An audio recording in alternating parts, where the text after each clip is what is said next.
আজ আমি কলা পাতায় মানকচুর পাতার এমন একটা রেসিপি শেয়ার করব, কথা দিচ্ছি এটা যদি তোমরা বাড়িতে একবার ট্রাই করো মাছ মাংসর টেস্ট কিন্তু তোমরা ভুলে যাবে।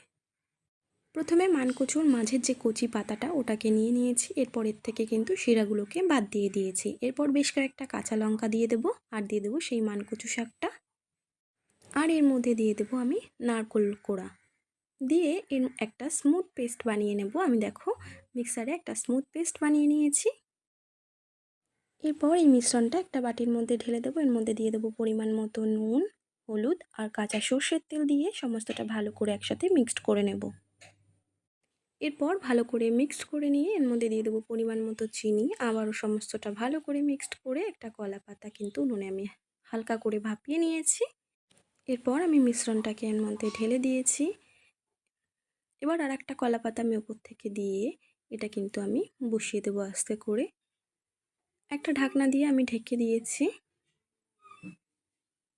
10 থেকে 15 মিনিট মতন ঢেকে রাখলে একটা পাট কিন্তু হয়ে যাবে। এরপর উঠিয়ে নিয়েছি, উপর থেকে আরেকটা কলা পাতা দিয়ে আমি উল্টে দেব।